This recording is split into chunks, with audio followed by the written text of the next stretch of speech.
Herzog 2 is not even an RTS. Dune 2 is the first RTS. Once upon a time we celebrated a new year at my uncle's, who is 1 year older than me. When we got our presents, I got some Rainbow Siege, and he got a collection of strategic games. He already owned most of them, and I didn't like FPS games at the time, especially the Rainbow Six, that we installed then and proceeded to spend a couple of hours restarting the game, lining up our teammates at a wall and executing them. He showed me the games on the strategy CD, and I instantly saw what I liked. The disc had Pharaoh, I loved Egypt, Caesar 2-3, AoE 1-2, and a game that didn't work. COS pirated CDs are top quality. And that's how I've got into AoE, maybe a bit too much, for no reason. I kinda planned to finish AoE DE super fast, but I'm glad I am this unfocused. I started playing that in June 2022, finished the first 2 campaigns in early July, but finally completed it only in 2024 April, after trying out nearly all earlier true RTS releases and finishing some. Now I see that Age of Empires has some actual innovation.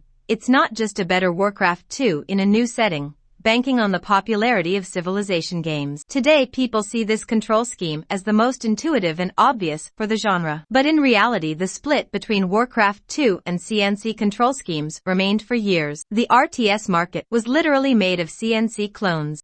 Warcraft has somewhat improved the GUI, but it was just a Dune 2 clone. CNC came out earlier than Warcraft 2 and was a big evolution over Dune 2. Warcraft 2 controls camp was not gaining momentum, yet AoE joined the Warcraft 2 team, maybe tipping the scales with its own popularity. Ironically, even the remasters of the first CNCS have the Warcraft 2 controls as an option. AoE took the peasants' economy and upgrades, including town centers' ages, of Warcraft 2, took the historical setting of super popular Civilization games, and all the improvements of CNC and combined them together. The 3 elements that were the most popular or the most evolutionary at the time. That's why all non-mainstream RTS games are forgotten. When people whine about the supposed golden age of RTS genre, they can only name Nouncraft, CNC, and AoE IPs. No one remembers anything else, not even the great games. Not having played AoE for many years, I had a better opinion about it than about AoE 2, which basically never left my life, while the times were a-changing. My biggest beef with AoE 2 is the demented combined arms AI. In Warcraft 2, CNC and in AoE mono-unit packs and combined arms packs behave the same. And they behave the same as solitary unit. But in AoE 2 combined arms packs work worse than every RTS before it, and worse than single unit selection. Meanwhile mono-unit packs, especially ranged forces, mostly behave significantly better than anything before, and better than StarCraft. Instead of the stupid formations no one uses outside of esports ballers for micro, and even that happens only at the highest level of PvP, they should have added more stances, like a stance for the current behavior of shooting from the maximum possible range and spreading in a circle, and a stance for volley shooting, when units don't stop in their tracks to start shooting until everyone in a blob is in range. That would eliminate the undesirable circle spreading, or the new butt bumping in AoE 4. The unit AI is sometimes even worse than in Warcraft 2. The game does not run on a big grid anymore, and the distances are much larger, so military units have trouble seeking targets automatically.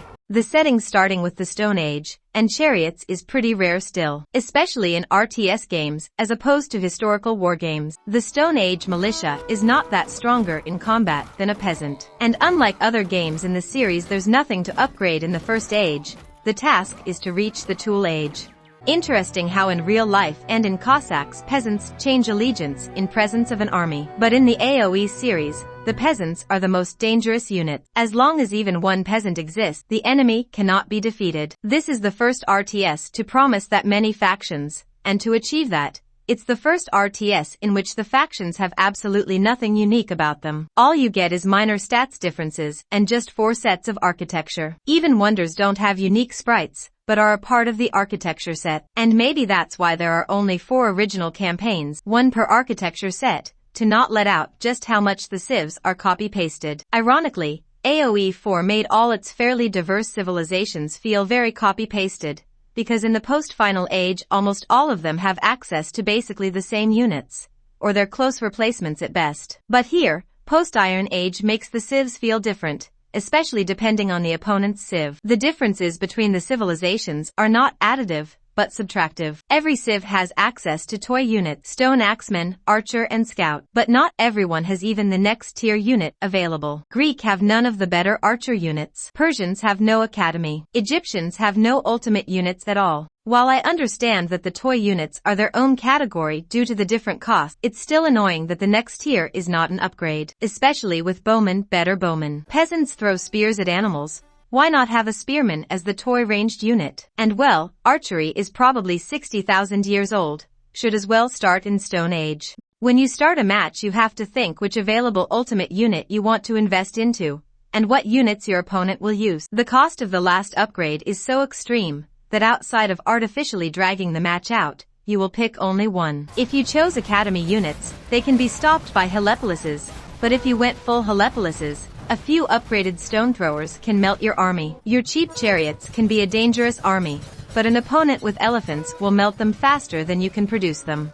Helepolises are hell on earth if the enemy has nothing to stop them. They are a ranged unit with very high DPS, range, and attack power. A pack of them can annihilate everything. No wonder I remember being very disappointed in AoE 2 with pointless scorpions. Farms is the mean to convert one resource into another. Also, it's a fitting mechanic for the chosen topic. The trade boats are not free gold generators to send to your enemies or to a conquered port. You actually have to pick what to sell, and they do the trading with some additional mechanic. The hoplite line is not trained from the barrack but from a dedicated building. That's more clutter, but their slow methodical animations do create some veneer about them. Unlike the proper spear plus shield lines, they are solitary units, and while they are strong, they still can be dealt with, even without ranged kiting. Fully upgraded legions or cavalry can take on them, especially with manual control, when you focus the damage. DE changed their sprites to be absolutely Roman, no matter how you rotate them. But the original unit is a weird amalgamation combining a Greek breastplate, samurai pants, and a tower shield with nondescript markings. It's like they decided to combine all elite infantry into one unit. Later games have a lot of tolerable levels of semi-real voice acting for each civilization, which was another USP of the IP. Πρόσταγμα. Marcha ya! Eat your work. But while the voice lines in this game are iconic, Erectus. units do not speak in any historical language but neologisms that the designers themselves made up by means such as spelling people's names backwards. Alas, with the success of the first game, an add-on has followed. The Rise of Rome bridges the giant gap between the Greek and Yamato campaigns, and also adds one of the most popular ancient civilizations into the game. But being thematic means all the campaigns are almost always played as the same Romans. So if Rome is not the word that makes you come of dinosaurs, you are here for a longer ride than hearing annoying Arthas whine in Warcraft 3. Being this early to the party, this add-on adds the new QOL features that are considered to be absolutely mandatory these days. Now you can double-click a unit to select all similar ones. And you can queue units in the buildings. Imagine playing AoE where you have to build the units one by one, Dune 2 style. The period key can now be used to cycle through idle villagers. They still didn't put that into the GUI, but that's something. There's a new option to increase pop cap. I don't think it was ever used in the campaigns, but at least in skirmish you can play an RTS instead of a big party tactics with buildings. 200 is already pathetic,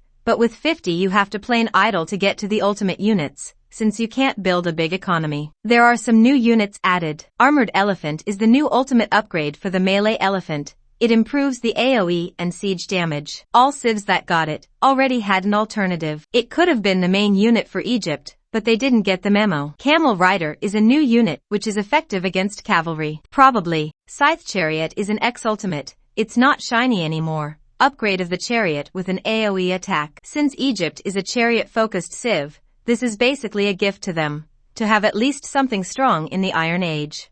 The unit has a shield in the original version, which was removed in the definitive edition. Fire Galley is a new ship with the legendary Greek fire weapon. It's supposed to be a dedicated ship remover, but as it is not a trash unit, means no gold or stone cost. Multiple cheap triremes are both more dangerous and have a better range. Slinger is a memorable and a necessary unit for the time period. Trying to correct their archer dominion, they've added a dedicated anti-archer. But with no strong upgrades they are not that useful. You won't amass slingers to deal with helepolises, heavy horse archers, or elephant archers. Some new technologies are proper good additions to the game. Logistics reduces the population count by half for all units created at the barracks, including slingers. It makes the fights at least a bit more exciting than 5v5 drunk brawls. If you play as a Legion Civ, you can have a solid economy and amass legionnaires, whom also benefit from a lot of upgrades. Archers are strong, but I'm not sure they are twice as strong as 2 legions. And for Korea and Italia, they are a very strong unit. Martyrdom, it says sacrifice priests to instantly convert units. I have no idea what is this and why it exists. No idea how it is supposed to work, and I don't know which unit is worth 125 gold. Medicine, monks are very slow even with all the upgrades, but before this they weren't that good even in the campaigns. Tower shield, another upgrade to balance against the archer spam.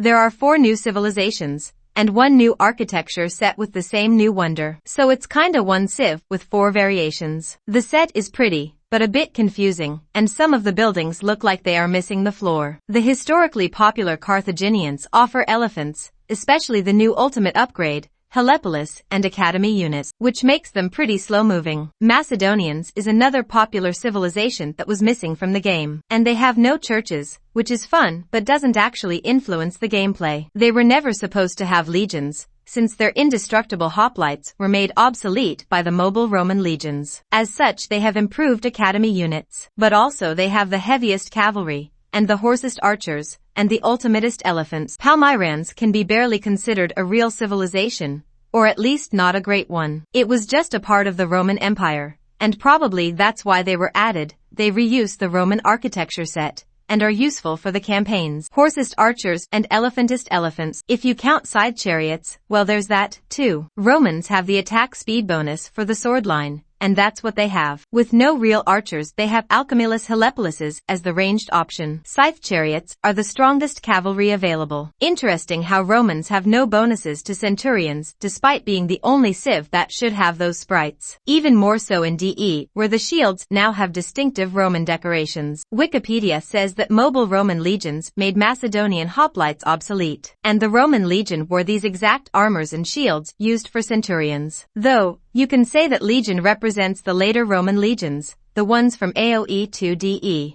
Definitive Edition. DOSBox brought back backwards compatibility for the DOS games, but to this day we can't run a giant chunk of Win95 games. In this decade alone, I've tried and failed to run many 32-bit games, no matter the amount of compatibility layers and tools I've used. Best case scenario, there are fan-made patches, or this kind of reimagining. Some years ago, vanilla AoE 2 already had these purple graphics problems. You had to make a .bat file, yet my AoE CD from 2007 is working just fine on Windows 10 right now. I didn't even had to install the UPatch HD to make it run. I tried to play Definitive Edition when it was released, to see how it compares to AoE 2 HD, which really frustrated me, but which was still occupying my mind. I was launching it from time to pointlessly farm rare achievements. I was sure that the first game is better, especially the unit AI. And well, on the release of AoE DE, I lost the tutorial mission 5 times in a row. On the release, the AI was impossibly hard. It was printing units and sending them after you before you even started your economy. After coming to terms with AoE 2 HD and its unit AI, I was lured into the AoE wiki, and after reading the descriptions of the new civilizations, for some reason I got extremely hyped for AoE DE and AoE 2 DE, despite knowing for a fact that the civs are rather repetitive and not that diverse. So, I procured myself both games on Steam and started playing. Not only I thought that the unit AI is better in the first game, you can also see the claims from the devs that they've improved it for DE. Pathfinding was always kinda alright. There were no gathering points. When units were finishing storage buildings, they will go idle. Now they gather something fitting nearby. But if you build a storage near gold, the peasants will start gathering wood even if it's farther away. The army was not aggressive. You had to attack each building manually, but they still loved to burn farms and houses. Now your army is doing at least something. There are unit stances. Aggressive makes them actually attack, but the unit's control is worse than herding cat. A pack of units, instead of attacking something that was 2 meters away, will spread across the map, going for the most remote corners. Defensive is not that different. Stand-in-place stance was very weird in the original, now it works as expected. Thankfully they've added the attack move functionality, and it will prioritize houses and fields over the enemies that are currently attacking, or towers and military buildings. Priests auto-heal wounded units in a short range. Scouts auto-attack if they've been tasked to attack, or when attacked by a non-Gaia unit. Meanwhile, enemy scouts were killing your peasant in the original game. The parallel parking with slash is violently bad. Pressing gather together did nothing. Now you can at least press Alt plus click to bunch up your dudes somewhat. But the enemy AI became even better at personally kiting your every unit. Stone Age archers will annihilate your legions. And AI also jiggles a bit to throw off your aim. And all of that on easy. But if you remove the fog of war, you will see that AI's city planning is insane, and it spreads its army around instead of keeping the units together. DE has entirely new graphics and probably a new engine, especially considering the support for bigger resolutions and proper zoom. The stained glass in the intro is beautiful, but the style and tone of the game are entirely different. The menus were properly artistic. Now they are minimalist. The parchment GUI was replaced with a dark theme. On the top panel you can see your PopCap, idle peasants, and the number of gatherers for each resource. All available buildings are present on the same panel, instead of 2 pages, but they are represented by logos, instead of proper pictures corresponding to the current age. There's the global queues indicator for all currently queued technologies and units. And you can have mix and match queues of technologies and units. There's a proper campaign goal tracker. You can even change the scale of the GUI to match your screen size. You can look up the technology tree in-game and during the map, instead of having the manual on the table. Pity it's not entirely clear what is required for what, and what technology benefits which unit. Only AoE 2 HD had the proper tech tree. Even in Age of Mythology you had to research things first, and then check if the unit was influenced by that. The farms were, like, man-made bushes. They had an impassable hitbox, and many farmers could work on one plantation. Now they mirror AoE 2 HD farms. Units can walk on them. And there's the automatic reseed button. The pop cap was further increased to 250 for skirmish map, and you can use a pseudo-classic mode. The short sword research was removed the conqueror's style. Now you don't need to invent the sword, it is given to you by imaginary gods. All civs got the heavy transport upgrade, which is probably good. Everyone getting the wheel and coinage I don't know about. Logically people don't need to reinvent the wheel. But gameplay-wise this is a part of many balance changes, which resulted in civilizations having even less character. The music is remade. Not, like, just re-recorded in higher quality, but it is different. For an example, Ain't No Hip-Hop in the House mix uses something like synth windpipes, but in Queen of Palmyra they use something very conventional sounding and de-emphasize the percussion severely, while making it more pop than hip-hop.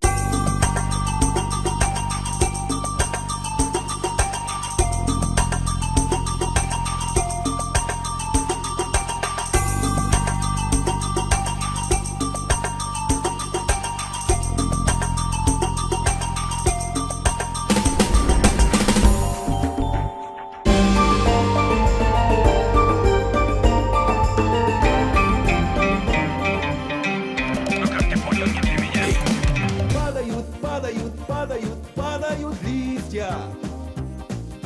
Ну и пусть зато прозрачней свет. As a modern release this game has many achievements. There are a couple of unusual ones. There's a dubious achievement for using the map editor, a set of completion achievements for the campaign, and then a ton of thankless grindathon. And there's no workshop for this release, so you can't easily download a specifically created map to speed things up. I actually wasted my time on such productive tasks as creating 500s catapults, 1000 legions, 400s chariots, 500s horse archers, all that and many more with the maximum pot cap of 250 per match. Some progress can be done in campaigns, but the campaigns don't even have all the required civilizations. Destroying 200 temples depends on how many the AI will build. Converting 1000 enemies will require a lot of priests. Centurions do not count towards the hoplite achievement, but other upgraded units do count. It's like people who do not understand what they are doing wanted to add ochis, but they didn't want to make them trivial, or even playtest them, so they just smashed that repeat 1000 times button. There are online achievements which will work only as long as the servers are up. Cost: there's no self-hosting. To get relics or ruins you have to roll dice for them spawning during the map creation.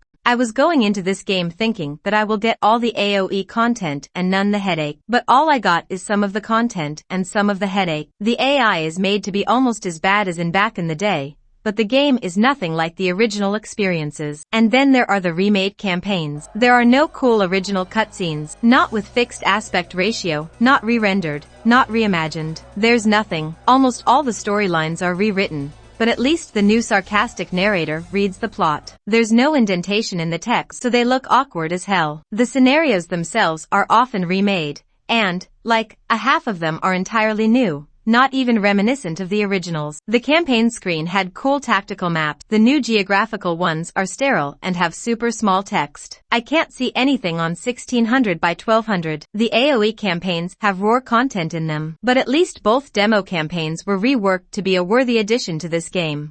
Indefinite Edition. I 146% finished this weird game with bad unit AI. It is a half a remake and a half a fanfiction. And now I have a mindworm telling me that I have to beat the real original Artistic Vision games too. I didn't have that worm when I finished the remastered CNC or HD AoE 2. This is not a definitive edition, not in recreating the original archaic gameplay, not in bringing the original content back with modern mechanics. It is a new game built from scratch, with all the new tech, and a half the old content. Since it's already so unfaithful, they really should have just used a proper AI instead of this joke. You can't even switch the graphics on the fly, like in some of the old game celebrations. This is properly just a different new game. It's not a replacement for AoE. AoE is not a replacement for it. And they even promised to make this release obsolete with a DLC to AoE 2DE. But out of all the promised campaigns they delivered only 4, one of which is a tutorial, the other is a demo. Past this point it's all about the campaigns and the scenarios. Lasciate ogni speranza, voi che entrate.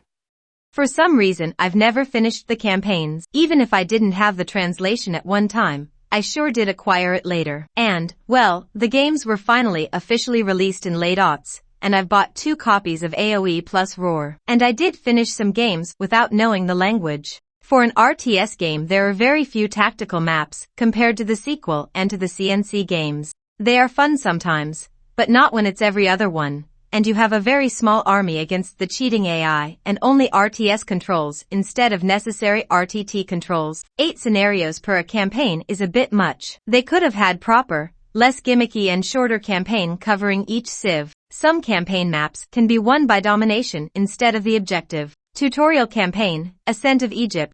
Somehow this tutorial feels less patronizing than William Wallace campaign, and I played both many times. Hunters. This tutorial assumes you already know how to play and control an RTS game, or it just trusts you to figure it out. So instead of marching, it first introduces the huts to increase the population. Then, one of the game's new resources, mobile huntable animals that can be spooked or, just like real cavemen did, they can be forced to move closer to the drop-off point. Originally you start with 50 wood, 30 food, and 1 peasant. But Definitive Edition assumes you've already played this map previously. So you start with 80 wood, 140 food, and 3 peasants. Also, the original maps lack the defeat mockery lines added in the Rise of Rome campaigns. For the Definitive Edition they wrote new mockery lines for all the original maps, including this one. When a herd of gazelles saw your approach, they stampeded you to death. Killed by small antelopes. Better luck next time. Foraging. Such a missed opportunity to call this map Gatherers instead. Warcraft, Warwind, Dune 2, CNC have only the main resource drop-off building. Total Annihilation disregarded the drop-off points entirely. Warcraft 2 allowed you to use the lumber mills to drop off wood, and to build them without the roads. But realistically, it's so expensive you will not build another one. This map shows that the drop-off buildings are pretty cheap, and can be built anywhere. In the original game you start with no resources. In the Definitive Edition you get 200 food and 200 wood to speed up the map. And there's even a new flag to show you a thicket of berry bushes. Discoveries has a weird goal, scouting the land with peasants against army. And each next iteration has more enemies in it. Imagine killing the Reds, going for a stroll and then losing your last unit to the giant enemy crocodiles. Advancing to the next age. The map that teaches aging and its requirements while introducing fishes. In the original game you start with no resources. In the new version of the map you start with 270 food and 120 wood. Skirmish. A tactical map that teaches the difference between melee and ranged units. It also showcases the role of terrain in ranged warfare. In the original game, the enemies had tendency to wander around and get lost somewhere. In the definitive edition, the map teaches you that AI will kite you like a kite. Farming. This is the first proper RTS map. You have both the economy and the enemy. You start with 100 of everything, but your side is very poor on food, forcing you to start farming. In the original, you instantly spend your food to upgrade to axemen, invade the enemy base, out-micro its soldiers and annihilate the enemy. With the definitive AI, if you try to do that, the enemy's base is already filled with more axemen. And if you start properly developing your economy, the enemy will use that time to fill the river with boats and produce a lot of soldiers. And that's even if you play on the easiest. Now here's your options. To defend your base and to play the objective, capturing the ruin from the lower crossing, or to build the archery range and show the enemy the true meaning of the Age of Archers. Don't forget to change your stance to hostile, since by default the game protects red peasants from you while they are stealing your berries near your base. You still have to capture the ruins, though. The original map has no fish. In DE you get one shore spot, while the enemy builds a fleet to get 4. The roar adds slingers to the map even if there's no stone deposits, so DE allows you to use the slingers too. Trade. This is a scenario teaching the boat trade. Once again the map tries to discourage conquest by making your stance neutral by default. But Brown is properly hostile and attacks your trade ships. The victory requirements were cut in half, which is the most necessary speed up in this tutorial campaign. With how docks have a limited amount of gold to trade, even defeating Brown's army and trading with all 3 docks would be too long. Or, well, just marching into Yellow's base and taking its gold is also an option, which was not an option in the original game. In Religion, the ballista can destroy half your city before being captured, and then it's also protected by a lot of archers kiting all your units. The River Outpost. The map is trying to teach naval landing to people who didn't play Warcraft 2, but all it taught me is that the attack ships are indecently effective at wood-only cost. The DE version added hostile ships and docks that make more hostile ships from time to time. Naval Battle is the first mandatory combat map, and it's a naval map to reiterate the importance of total naval domination. If you missed it the first time, you need to steal an artifact from another island and bring it home. There's an additional island with stone protected by towers. You are stuck in the Third Age, so your ships are outranged, but you don't need stone anyway. Instead of towers you should get more ships. And the game nudges you to use cavalry by giving you a free stable. Slingers are not that good anyway. In the original game, the island has nothing but lions on it. A Wonder of the World forces you to stockpile a lot of resources to reach the 4th Age, and then to build a wonder. You are constantly harassed by the enemies, so you have to spend resources on defense too. In the original game you have to either destroy the red for its gold, or trade with your 2 allies for a long time. In the DE your island has enough gold to win if you don't spend it all. You still need to create an expedition to gather stone, and DE blocks it from you with a forest. It also put 900 more gold on an island near there. Even if you destroy the red you still have to learn your lesson and finish the wonder. And then the game doesn't finish until you uncheck Allied Victory in the Diplomacy tab. The Siege in Canaan. The campaign ends with you invading Israel, represented by Phoenicians. Your goal is to blow up the parliament and you are free to pick any method you want. Containing the rise of Rome, this version allows you to upgrade to scythe chariots. Your nearest deposit of gold is protected by a squad of enemies and a tower. The enemy's base is filled with towers, forcing you to age up and to consider using your weak siege engines. In the DE version you start in Age 3 with housing for 50 population and some buildings finished. The enemy has fewer soldiers and more walls, but that's more of a decoration. In the original game you start in Stone Age with no berries or animals nearby, forcing you into farming. But even wood is scarcer. It's a solid tutorial campaign, overall, even if some of the scenarios are underdesigned. While it's an Egyptian campaign, it uses Greek names. Interesting how this campaign focuses on teaching all the food production methods. Glory of Greece. Claiming territory is renamed land grab. The best strategy is to select everyone and wipe out yellow to the right from the starting position, claiming all its resources, while protecting your own back with the map's corner. Even playing as Greece, archers are still the best pick for Tool Age. What gonna oppose them? Slingers and scouts? You can just pass by the red towers, or try to go around them. The goal is to destroy some farms and build some yours. Even when the red gives up you still have to destroy the farms. The game uses the new AI, so it's better to hit the pop cap and get all the upgrades, than to waste your resources and lose your small attack force to an army of axemen. Brown can be ignored.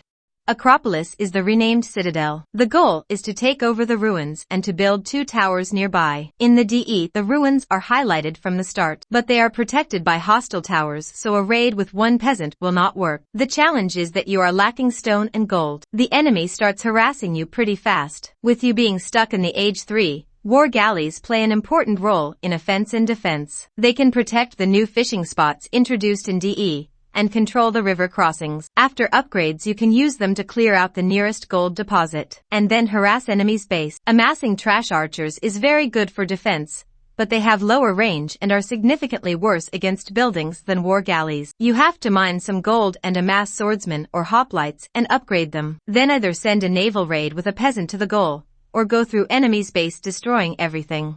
The Conquest of Crete. It is a new map created for DE. The story is based on the original 5th map, I'll Be Back. It's a bit rewritten, but it still features the artifact, which is not connected to the previous missions, and it even kept the conspiracy of 7 elders. The narrator calls Mikine my scene in a stupid language that won't be invented for a millennium. The map itself is vaguely based on I'll Be Back, but instead of a quick and fun tactical map, it's a full RTS map against 3 proper enemies. Instead of fleeing from the temple, you have separate horses to send towards the flag. There you get an Age 3 base. The complex landscape completely destroys the pathfinding, while the enemy spams you with kiting archers and converting monks. Every road is filled with hostiles. The force you get when reaching the town is not even nearly enough to get to the Yellow's base, which has the narrowest paths in this map for your stupid units to get forever stuck on. Greek borderlines suck in Age 3 on non-naval maps in DE. Your low-tier infantry will not reach its targets,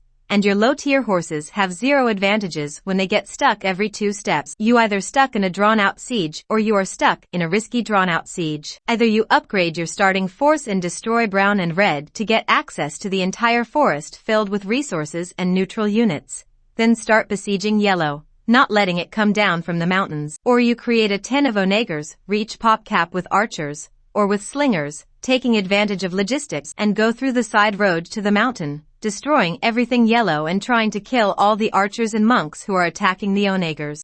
The Trojan War. They couldn't miss the Trojan War, even if they didn't spend time creating a horse sprite. This is the first map with heroes, and in DE you get whole 3. Playing Greek stuck in Age 3 with 5-person ships, you don't have much choice. Establish a total naval domination, then colonize the Gold Islands, colonize the enemy's island, and establish a constant production of hoplites from multiple academies and production of onagers. The enemy's base is filled with towers everywhere where it's not a production building, and it produces a stream of onagers, archers, hoplites, and horses. This is such a mess that supporting your troops with tower offense can be a good idea. Colonization of Ionia is a new map replacing Ionian expansion and being moved to the 5th mission. The first 4 missions were rewritten to focus on the rise of Mechanae. This one makes a giant time skip to switch to Athena, but it doesn't stay there. The DE campaign starts leaping around famous events like the original Greek campaign.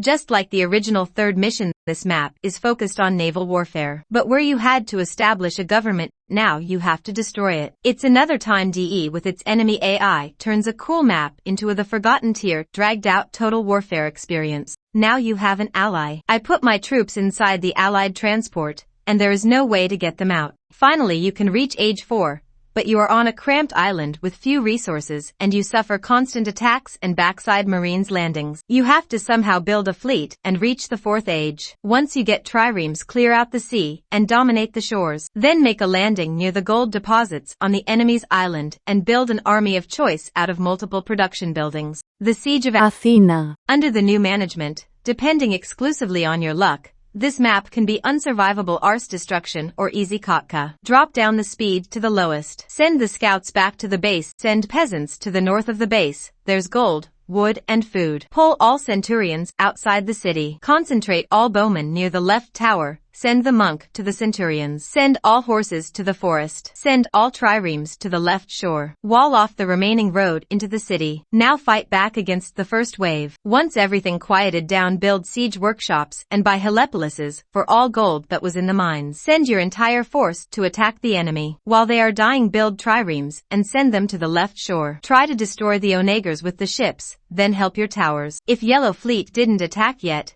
Go and destroy it. While you are losing ships, they are replaced with more helepolyses. Build archery ranges to spam archers. When you reach pop cap, attack again. Repeat until you destroy all the enemies and take over the artifacts. There's stone across the water, there's an entire land to the east, and a deposit of gold at the left border of the map. Xenophon's March. The March of 10,000? More like a March of 10. The map always was weird. It looks like a tactical mission, but you are expected to start gathering wood. And if you spent your starting resources, well, sucks to be you. DE starts you with enough resources to get a town center, and even create some peasants. Some houses were put on the goal island, so you are not even at pop cap. And I like how it is in the corner now, like a part of a bigger land, instead of a weird isolated island. In this game, the AI operates by skirmish rules. First of all, it can decide to destroy your government center from the start. Then, by the time you reach each next enemy, it has strip-mined everything it could and filled all available space with new units. If you are very fast, you can get some of the remaining new gold added in DE with some free units. But even if you convert it all in helepolyses, Orange has too many units. Trash archers and axemen can barely scratch AI's heavily armored units. If you are fast, you can drop a dock in the corner and start naval domination and repair baiting Orange peasants, hoping that the wood from the first section will be enough. Then spam axemen to destroy the walls and steal the artifact. Alexander the Great. After fighting against Macedonia 2 missions ago, the campaign jumps to you playing as Alexander. And Macedonia is already a separate civilization in the game. It is a new map replacing Wonder. This is a more epic map than the original, but it's too epic. It's giant, and if you try to destroy all enemies, it's drawn out as hell even with helepolis spam. But then again, destroying all enemies is not your goal. The goal is to rush and destroy the red wonder nearby, then to just send ships to the flagged area, deal with the towers, and build your wonder there. And if 90% of the map are not even used, how's it better than Wonder? For a historical game, the Greek campaign deals with myths. The Egyptian campaign had the civilization as the protagonist. But the Greek one feels more like a collection of separate, unrelated battles as opposed to the personal stories of AoE 2. But unlike AoE 4, this still feels more like a real campaign.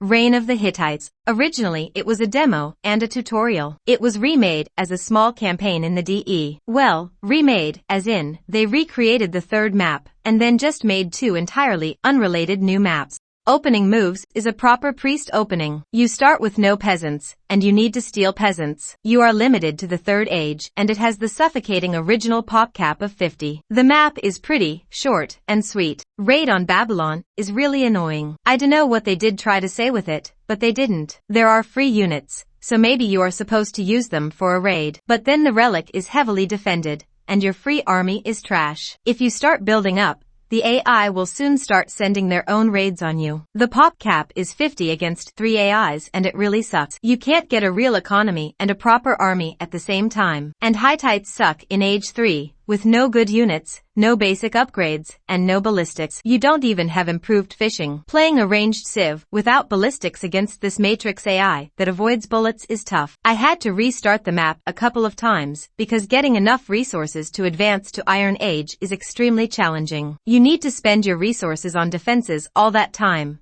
The enemy constantly sends stone throwers and various other units. I dunno, making a base across the river maybe was a better choice. Anyway, I somehow scrapped by and got fully upgraded towers, after which I've started amassing elephant archers.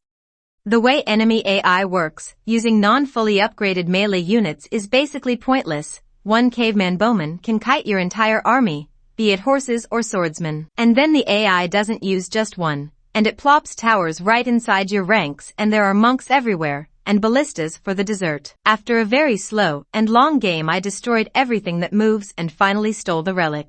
In the Battle of Kadesh, you are stuck in Age 3, but your initial army is strong enough to crush the red to the south. Then just accumulate ships and chariot archers to kill every yellow peasant you can see, until there are none. That's all, folks. Voices of Babylon. Always check diplomacy. On many maps the enemies are marked as neutral. The Holy Man.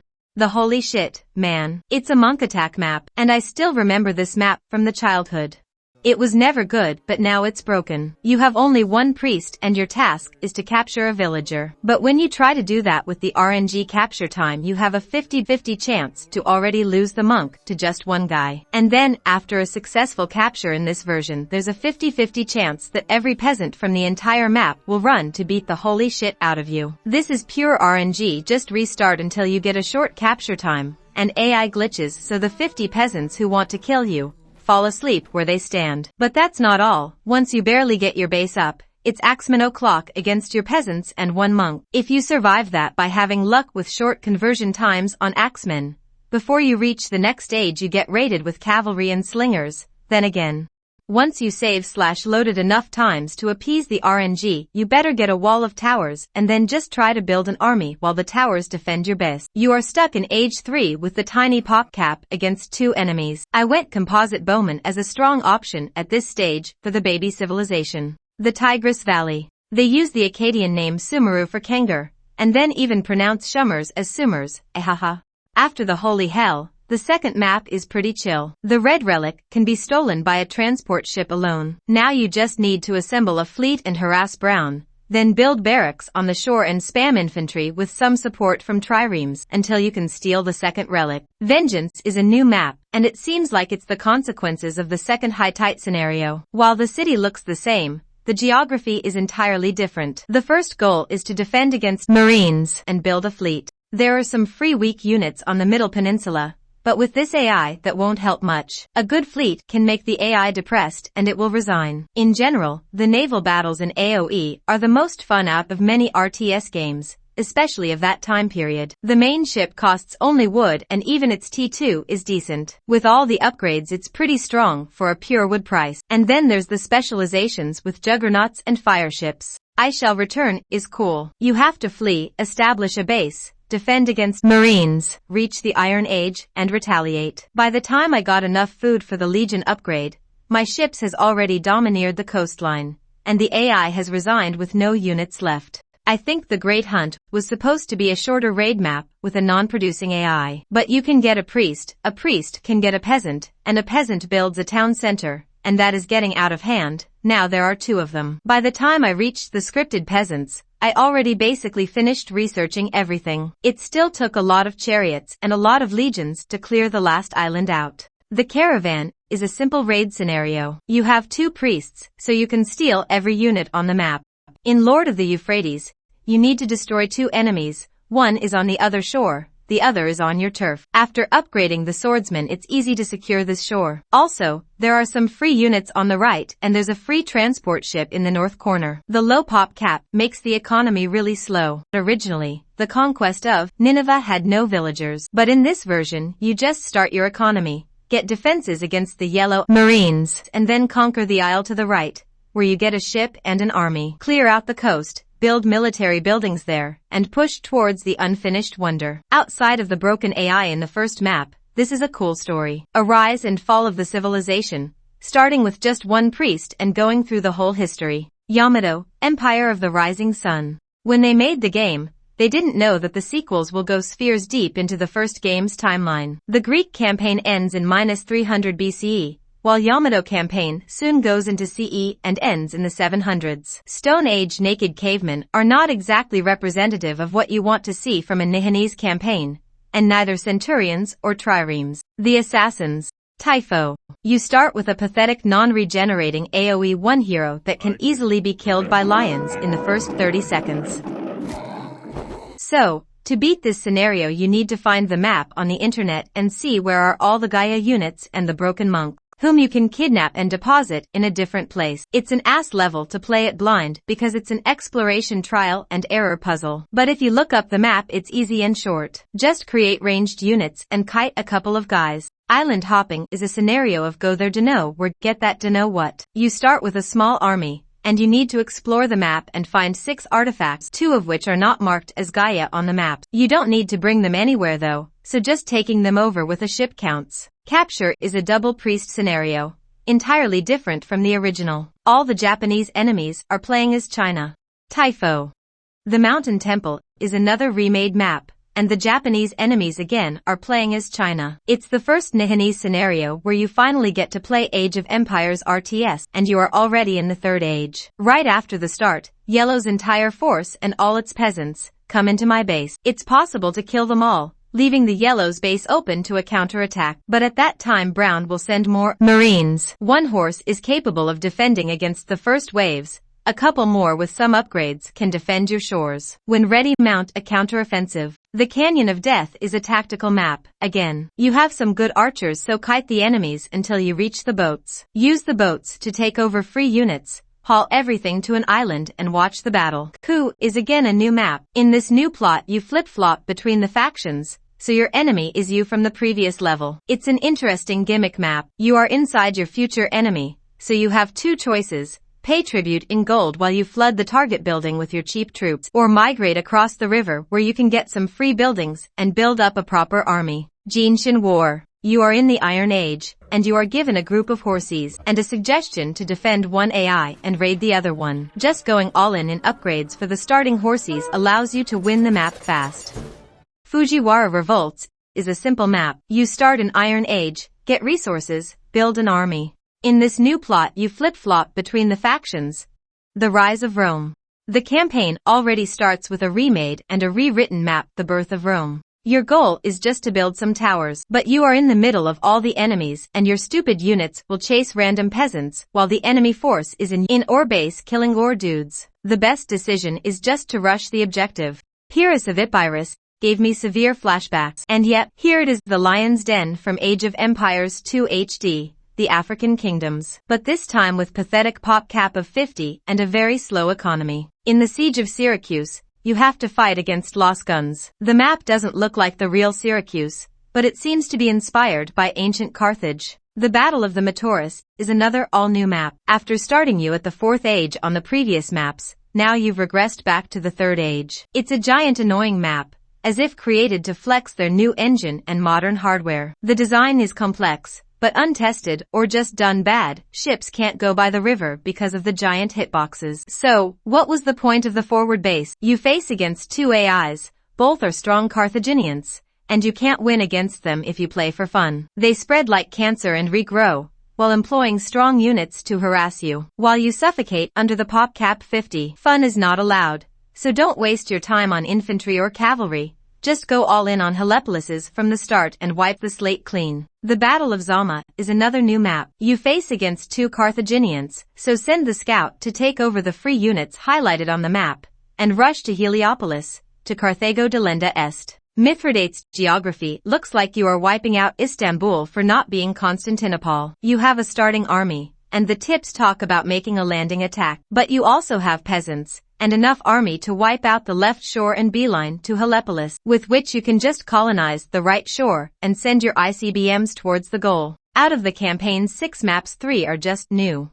Ave Caesar. The narrator talks directly to you. Caesar's Revenge depicts the anecdote about a rich kid crucifying pirates. But in the game, it's a coalition of 3 giant nations. It's a very naval map, and it's a tad annoying. You start with one dude. You need to take over Gaia peasants and build a fleet. So basically, sit there, make triremes, and ATAC move them towards the enemy. The invasion of Britain. You are given an army, and a quest to find the ruins. Well, you can use the ships to clear the shore and let you army roam. But you have a monk and peasants inside. Interestingly, you can only build academy. But you still have the upgraded priests to take over all the buildings. I think that the Siege of Alesia is the same event as in the movie. This is an unusual way to depict a siege. 1 enemy is locked inside your walls, 2 are outside. If you allow the AI to blossom, it will start spamming siege engines. So, using the starting army to destroy the outside forces ASAP is a good start, then rushing to Helepolis to finish off the map. The Battle of Pharsalus is you versus 2 AIs, Romani versus Romani. So, it will be waves of centurions and siege weapons ruining your Helepolis spam. You need to balance between bad Roman cavalry and Helepolis, or produce a ton of infantry to overwhelm enemy centurions. The tips say not to bother with red, but it produces hostile forces in its base filled with tasty resources. The new skirmish AI is very annoying, but at least all 4 maps are preserved. Imperium Romanum.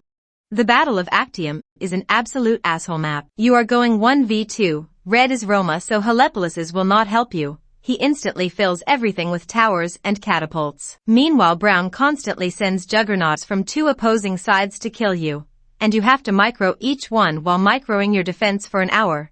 And Brown sends constant landings against your sucky Roma towers. Screw that. There is enough starting forces to, with some luck, clear out Red's TC and hunt down its peasants. It is possible to wipe out all other buildings too, and even have 1 or 2 soldiers left. Now you need a giant fleet to deal with Brown and Yellow. The Year of the Four Emperors is another entirely new map. It's a wonder defense scenario. You start with an army, move towards your wonder, take the free peasants. There's also free real estate to the right. Orange does nothing, so you can clean it up. Yellow spreads out, takes all the resources, and properly tries to kill your wonder. Brown builds its own wonder on its own shore, but there was no timer, so maybe that's not a threat. You aren't even playing as Romani, but well, you have the Bathlist elephants, which can survive the annoying kiting and catapult spam. In my game, Red Rome went rogue and started stealing my stuff with a priest, including elephants near the wonder. While I was fiddling with diplomacy, my elephants properly damaged my wonder and nearly destroyed it.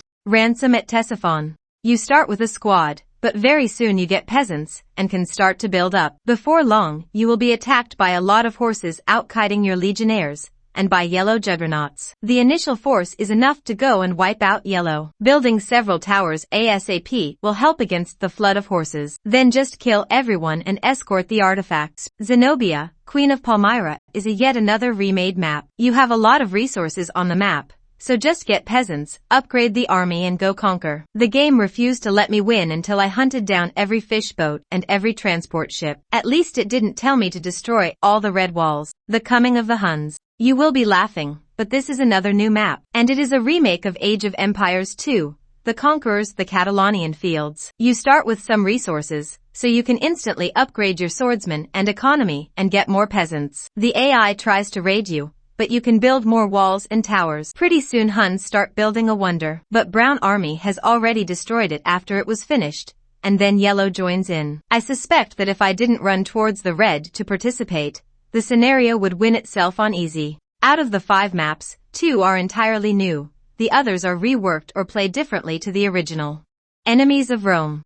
The DLC that doesn't care, and forced you to play mostly the same faction for 15 scenarios, most of which are already starting in the 4th age, at least had a decency to have a map for each of the new civs. Crossing the Alps. Spoke too soon. It's a tactical map, or more like, sub-tactical map. You have no healers, so engaging the enemy will be fatal. The elephants are slow, the unit AI is bad, and the enemy plays it like a real skirmish map. So just use all your forces as a decoy and rush the 3 target units to the finish line. Third Macedonian War is another remade map. You start in the 3rd age, and you have to deal with 3 AI players. Your starting army is enough to clear out your own shore, if you act fast. Especially if you start upgrading your hoplites. The Revolt of Spartacus, FCSM. It is a very annoying map, because of the unpredictable AI. Your goal is to kill Red before it kills Yellow. Red is post-Iron Age, with tech unavailable to Romani. So, he had to steal those horses somewhere. On my first try it started to really mow down Yellow. So, I tried to build a tower wall inside the Yellow's territory,